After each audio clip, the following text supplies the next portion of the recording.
1 p.m. Assalamu alaikum. This is Radio Pakistan. The news read by Daman Zaman. The headlines. The Senate and the National Assembly resumed debate on the federal budget in Islamabad this afternoon. In occupied Kashmir, the Indian troops in their fresh act of state terrorism martyred 2 more youths in Islamabad, Anantnag district today. An Afghan Taliban delegation is in Beijing to hold talks with the Chinese officials on the Afghan peace process. In the ICC Cricket World Cup 2019, Bangladesh will take on the West Indies at Taunton today. And now the news in detail. Sessions of the Senate and the National Assembly will be held at the Parliament House in Islamabad today. The session of the Senate will begin at 4:30 p.m., while that of the National Assembly at 4 p.m. Both the houses are likely to discuss the budget proposals for the next fiscal year. The Special Assistant to the Prime Minister on Information and Broadcasting, Firdaus Ashik Awan, says the Pakistan Tehreek-e-Insaf government will get the federal budget 2019-2020 passed on the basis of its numerical majority in the National Assembly.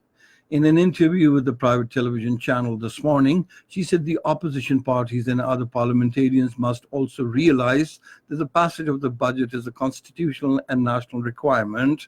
The special assistant said the people will not take to the streets on the call of the opposition parties.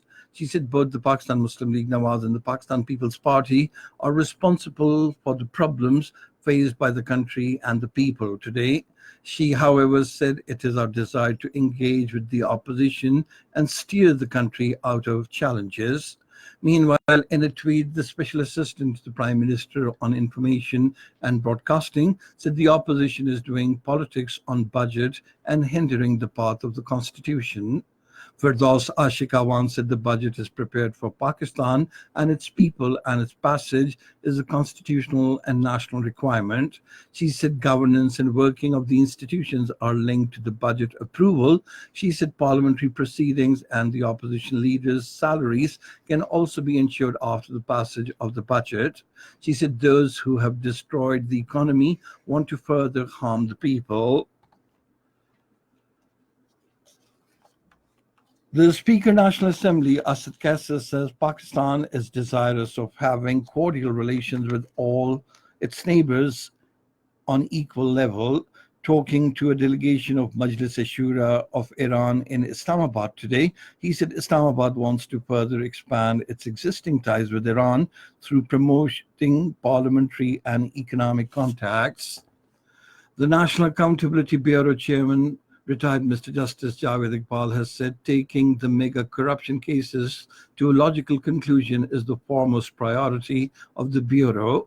Chairing a meeting of NAB Executive Board today, he said National Accountability Bureau is adhering to the policy of accountability for all. He said corruption is the root cause of all the evils and is a hurdle in the development of the country as well. In occupied Kashmir, the Indian troops in their fresh act of state terrorism martyred 2 more youths in Islamabad, Anantnag district today. The youths were killed by the Indian troops during a violent cordon and search operation at Bidura Achabal in Islamabad, Anantnag district.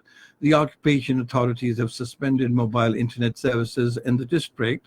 Earlier, the occupation troops launched massive cordon and search operations in Islamabad, Anantnag, Pulwama, Kulgam, Shupaiya, and Bandipur districts. The Arab League has urged the Sudanese parties to find a solution to the ongoing crisis to avoid any foreign intervention. In a statement, the Secretary General of the Arab body, Ahmad Abul Ghait, said the League will stand side by side with the people of Sudan to overcome the crisis by maintaining dialogue and reaching national consensus. Abul Ghait's remarks came following the visit to Khartoum and his talks with concerned parties in Sudan. Sudan has been going through a state of political standoff since the military ouster and detention of the long-time former President Omar al-Bashir in April after 4 months of street protests. A Taliban delegation is in Beijing to hold talks with Chinese officials to discuss Afghan peace process ahead of the group's seventh round of talks with American officials in Qatar. The Arab News reports that the head of the group's political office, Abdul Ghani Baradar, is leading the delegation. In Venezuela, at least 18 people were killed and 33 others injured in a bus accident in Zulia state near the Colombian border. And finally, cricket in the ICC Cricket World Cup 2019. Bangladesh will take on the West Indies at Taunton today. The match will start at 1430 hours Pakistan Standard Time. And that is the end of this news bulletin. For more news and analyses, log on to our website, radio.gov.pk, and you can also watch the live video streaming of our bulletins on the link, facebook.com/Radio Pakistan News Official.